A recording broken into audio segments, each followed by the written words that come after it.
गौतम बुद्ध को बहुत सारे लोग अपने गांव में प्रवचन देने के लिए आमंत्रित किया करते थे और गौतम बुद्ध भी किसी के आमंत्रण को अस्वीकार नहीं करते थे। वो हर किसी के बुलाए गए आमंत्रण पर प्रवचन देने अवश्य जाते थे। गौतम बुद्ध के प्रवचन बहुत ही ज्ञानवर्धक, प्यारे और लोगों को सहज रूप से समझ में आने वाले होते थे। इसलिए लोग उनके प्रवचनों में बढ़ चढ़कर भाग लिया करते थे। लोगों के जीवन की हर एक समस्या का समाधान गौतम बुद्ध अपने प्रवचनों में दे देते थे।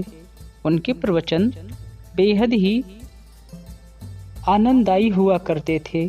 लोगों का मन कुछ समय के लिए पूर्णतया शांत और खाली हो जाता था तथागत के प्रवचनों को सुनकर। एक दिन की बात है, तथागत के बहुत सारे शिष्यों में से बहुत सारे गृहस्थ शिष्य भी थे। उन्हीं में से एक किसान शिष्य गौतम बुद्ध के पास आया, जो कि गौतम बुद्ध का बहुत बड़ा शिष्य था और वो गौतम बुद्ध को बड़े ही प्रेम और मन से अपना गुरु मानता था या फिर अपना भगवान मानता था। उसने गौतम बुद्ध के पास आकर निवेदन किया, हे भगवान, कल आप मेरे गांव में आकर भी प्रवचन दीजिएगा। भगवान गौतम बुद्ध उसकी बात को मान लेते हैं और कहते हैं, ठीक है, मैं तुम्हारे गांव में कल प्रवचन देने के लिए आऊँगा। जब दूसरे दिन गौतम बुद्ध उसके गांव में प्रवचन देने के लिए पहुँचे और उन्होंने अपना प्रवचन प्रारंभ कर दिया, किंतु उनके प्रवचन में वह किसान शामिल न था, क्योंकि किसान के आज दोनों के दोनों बैल खो गए थे। वह इस दुविधा में था कि मैं प्रवचन सुनने जाऊं या अपने बैलों को ढूंढूं। वह बहुत देर तक सोचता और विचारता रहा। उसे कुछ समझ में नहीं आ रहा था, किंतु अंततः उसने सोचा कि मैं बुद्ध के प्रवचनों को तो किसी अन्य बार भी सुन सकता हूँ, किंतु यदि मेरे बैल खो गए तो मेरे जीवन की रोजी रोटी समाप्त हो जाएगी। अर्थात मुझे इस वक्त बुद्ध के प्रवचनों से ज़्यादा महत्वपूर्ण है अपने बैलों को खोज कर लाना। वह अपने बैलों को खोजने के लिए चला गया और कम से कम 2 से 3 घंटे खोजने के पश्चात उसे उसके बैल मिल गए। वह अपने बैलों को लेकर घर आया और उसने अपने बैलों को बांधकर कुछ भोजन किया।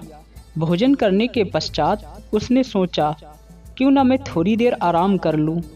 और जैसे वह आराम करने के लिए चारपाई पर लेटा, उसे नींद आ गई। उसकी नींद इतनी गहरी थी कि वह अपनी नींद में खो गया और उसे इस बात का भी एहसास न रहा कि उसे आज गौतम बुद्ध के प्रवचनों में जाना है। जब 2-2.5 घंटे बाद वह नींद से जागा तो उसे याद आया कि मुझे तो आज गौतम बुद्ध के प्रवचनों में जाना था, किंतु वह बेचारा करता भी तो क्या करता, क्योंकि बैलों को ढूंढने में उसे बहुत अधिक मेहनत करनी पड़ी थी, इसलिए वह बहुत अधिक थक गया था, तो नींद भी उसे बहुत गहरी आई थी। अब वह जब गौतम बुद्ध के प्रवचन में पहुंचा तो वहां पर गौतम बुद्ध के प्रवचन समाप्त हो चुके थे। वह सोचने लगा कि मैंने भगवान गौतम बुद्ध को आमंत्रित किया, किंतु उनके प्रवचनों में शामिल न हो सका। उसे इस बात का बेहद ही पश्चाताप था और उसी वक्त लोग कहने लगे, देखो देखो, अब आया है कहीं। जब गौतम बुद्ध के प्रवचन समाप्त हो गए हैं, खुद तो पहले गौतम बुद्ध को आमंत्रित करता है प्रवचनों में प्रवचन देने के लिए, किंतु उन प्रवचनों में खुद ही शामिल नहीं होता है। कैसा व्यक्ति है। इन बातों को सुनकर भगवान गौतम बुद्ध कहते हैं, असल में यही मेरा सबसे बड़ा और सबसे अच्छा शिष्य है, क्योंकि इसने उपदेश से ज़्यादा महत्व कर्म को दिया है। क्योंकि कोई भी मनुष्य कितने सारे प्रवचन सुन ले, कितने सारे उपदेश सुन ले, किंतु अंत में उसे आना इन्हीं कर्मों पर ही होता है। तो दोस्तों, आपको उपदेश से ज़्यादा कर्म करना ही पड़ेगा, क्योंकि आप कितने ही सारे उपदेश सुन ले, कितने ही सारे बातें सुन ले, किंतु इन बातों को या इन उपदेशों को साकार करने के लिए आपको कर्म करने ही पड़ेंगे।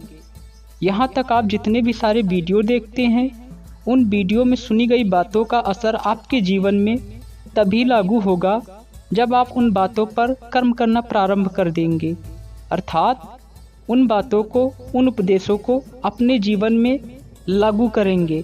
यही बात गौतम बुद्ध हमें इस कहानी में समझाना चाह रहे हैं कि किसी भी बात या किसी भी उपदेश से ज़्यादा महत्वपूर्ण होता है आप किसी भी बात या उपदेश पर कर्म करते हैं या नहीं, जो कि प्रथम प्रायोरिटी कर्म की होती है, उसके बाद सब कुछ आता है।